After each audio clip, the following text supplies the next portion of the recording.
Assalamualaikum warahmatullahi wabarakatuh. Apa kabar semuanya? Subhanallah, alhamdulillah, luar biasa, Allahu Akbar. Alhamdulillah, kita semua dalam keadaan sehat walafiat. Jaga selalu kesehatan ya. Jangan lupa minum vitamin dan berolahraga supaya kita selalu sehat dan bisa belajar seperti biasa. Hari ini kita akan belajar kembali tentang kisah Nabi Ismail alaihi salam.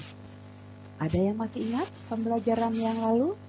Kisah tentang sejarahnya, asal-usul air Zam-Zam. Ada yang ingat? Iya, pinter. Sekarang kita melanjutkan kisahnya ya. Tentang kisah Nabi Ismail yang selanjutnya.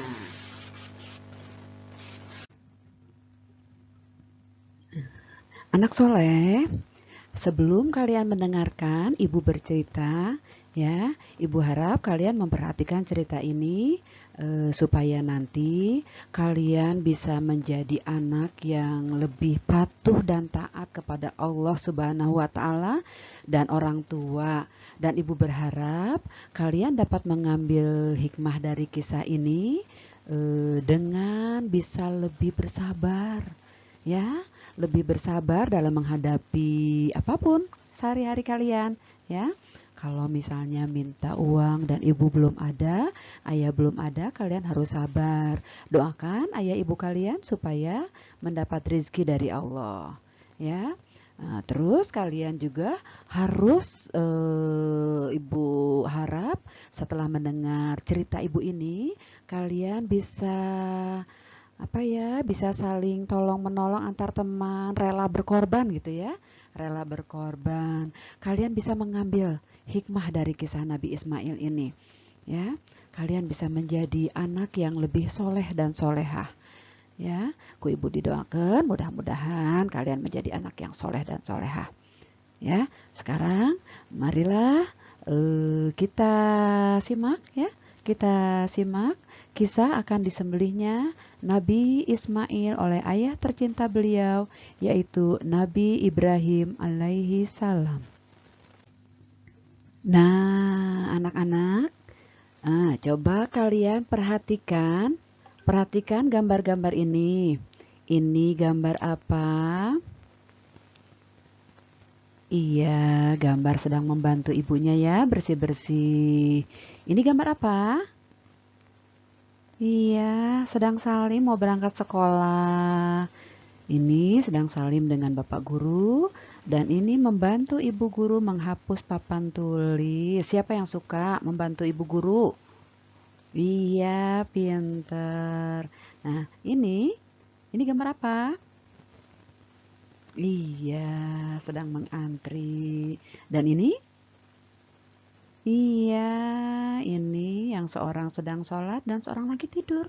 Waktunya sholat dia tidur. Nah, ini? Ini kayak siapa nih? Pernah ada di kelas kita? Ya? Tertidur di kelas ya.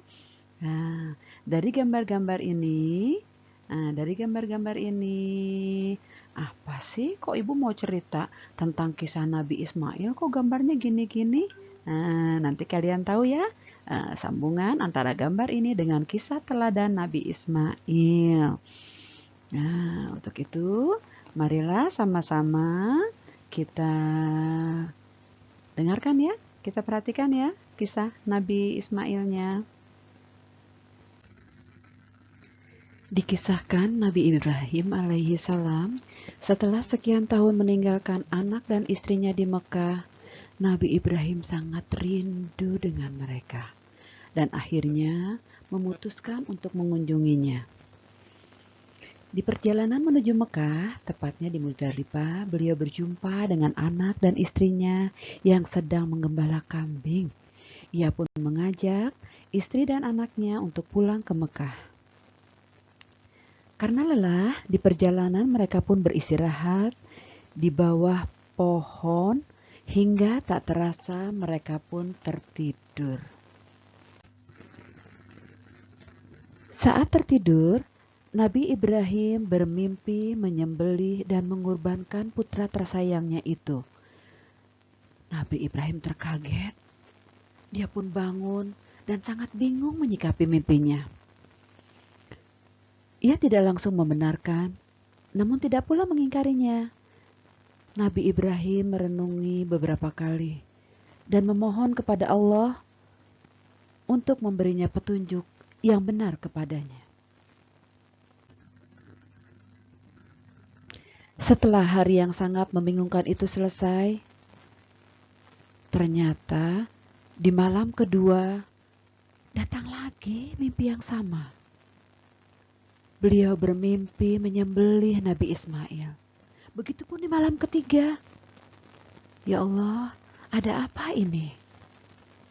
Setelah mimpinya yang ketiga, barulah Nabi Ibrahim meyakini dan membenarkan bahwa mimpi itu benar-benar nyata dan harus dilaksanakan.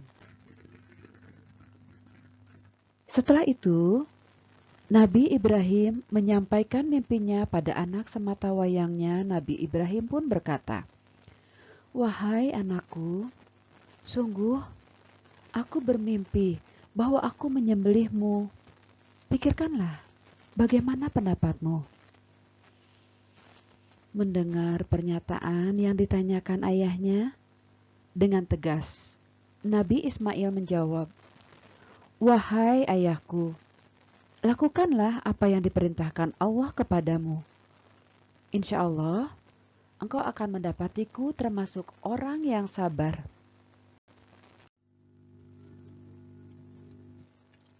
Dengan hati yang sedih dan raut wajah yang dipenuhi dengan linangan air mata, semuanya harus mereka ikhlaskan demi memenuhi perintahnya. Bahkan Nabi Ibrahim harus mengorbankan anaknya sendiri, disembelih di hadapannya sendiri, dan dilakukan oleh tangannya sendiri. Namun semua itu mereka lakukan sebagai bukti bahwa seorang hamba haruslah mengakui semua perintah Tuhannya.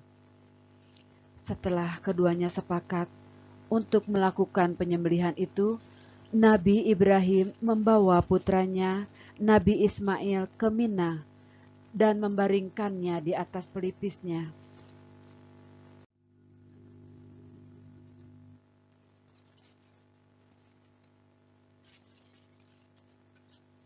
Sebagai sosok yang sangat taat kepada Allah, Nabi Ibrahim dan Nabi Ismail alaihi salam melakukan apa yang telah menjadi ketetapan bagi keduanya.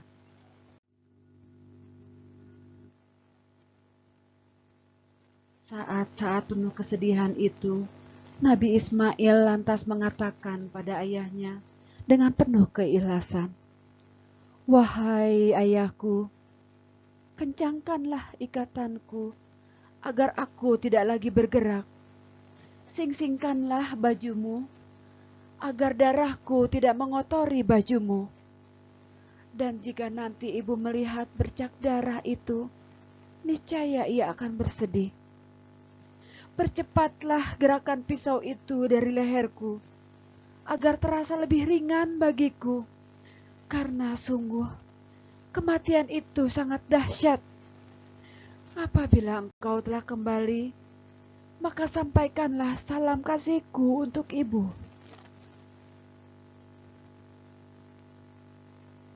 Mendengar ucapan anaknya yang sangat baik dan taat, dengan dipenuhi perasaan sedih dan linangan air mata, mereka berbincang-bincang untuk terakhir kalinya.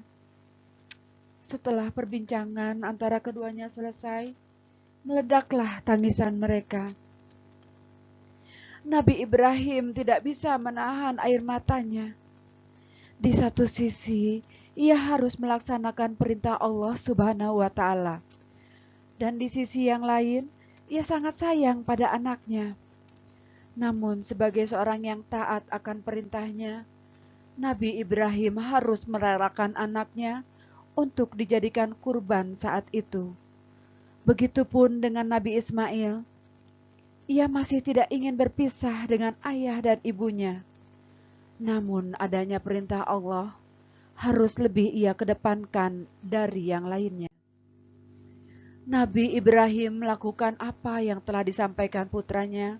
Kemudian Nabi Ibrahim menciumnya dengan penuh kasih sayang dan linangan air mata. Dan akhirnya mengambil pisau untuk menyembelihnya.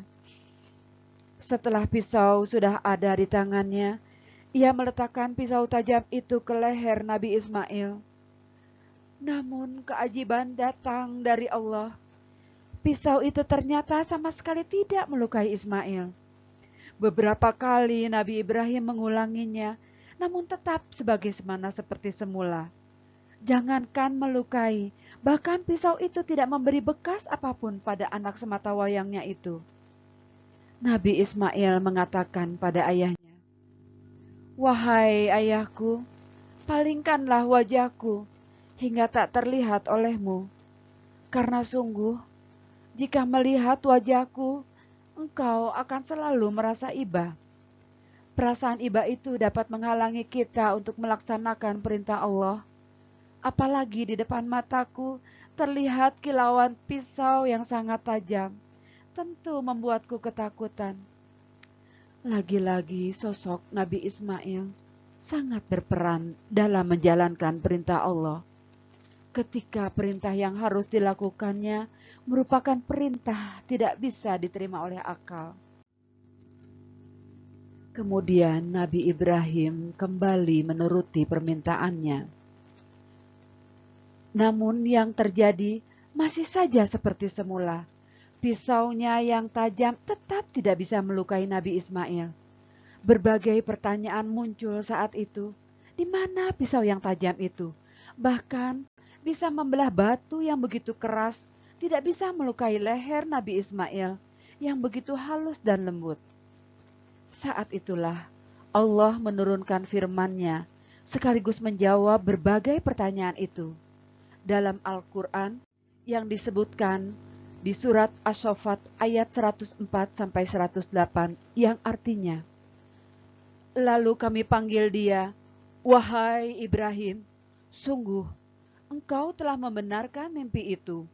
Sungguh demikianlah kami memberi balasan kepada orang-orang yang berbuat baik.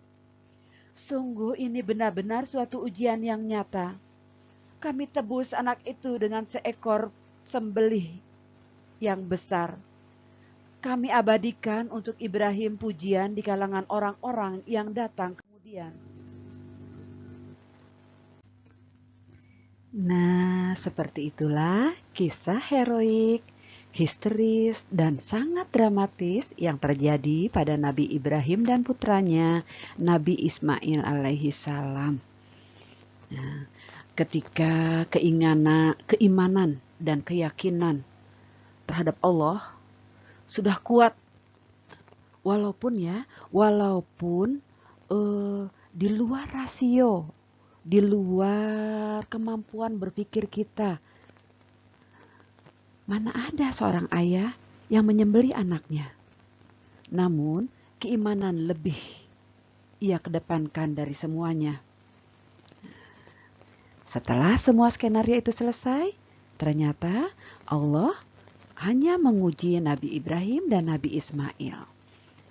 Yang memperlihatkan sangat tampak kesabaran dan ketaatan Nabi Ibrahim dan Nabi Ismail. Nah, seperti itulah yang harus kita contoh dari kisah ini. Karena sabarnya, karena taatnya, Allah tidak menghendaki penyembelihan itu terjadi, bahkan melarangnya, dan mengganti kurbannya dengan seekor kambing yang sangat besar. Gitu ceritanya anak-anak. Sedih ya cerita kisah Nabi Ismail. Seperti ini gambar sapi. Sekarang kita sapi ya, bukan unta kalau di Indonesia. Sapi yang menjadi hewan kurban. Boleh kambing, tetapi yang cukup umur, jangan yang kecil ya. Kalau sapi untuk 7 orang, kalau kambing untuk 1 orang. Gitu. Ya, peristiwa itu terjadi tanggal 10 Zulhijjah yang hingga saat ini dijadikan di diabadikan untuk menjadi hari raya Idul Kurban, Idul Adha. Nah, kalau yang berangkat haji itu pas tanggal 10-nya memotong kurban di Mina gitu. Demikian cerita dari Ibu. Semoga kalian bisa lebih sayang ya sama orang tua, lebih hormat, lebih taat lagi sama Allah. Karena di kisah ini kalian melihat kebesaran Allah, ya. Lebih lebih taat lagi. Ya, terus kalian juga harus lebih sabar. Nabi Ismail lebih besar cobaannya daripada kita sekarang, ya. Nah, contohlah Nabi Ismail. Kalian harus lebih bersabar, ya. Lebih menyayangi orang tua, lebih menghormati orang tua. Dan Ibu harap dengan dibagikannya PPT ini, nah, kalian ingat-ingat ya ceritanya, kisahnya, supaya kalian nanti dapat menceritakannya kembali. Ya, minggu depan kita berjumpa lagi. Nah, Ibu harap ada kalian bisa menceritakan secara singkat kisah akan disembelihnya Nabi Ismail ini, ya. Nah, ini Bu ada pepatah. Burung dara, burung cendrawasih. Bisa dicari dulu di Papua. Cukup sekian, terima kasih. Semoga bermanfaat untuk kita semua. Assalamualaikum warahmatullahi wabarakatuh.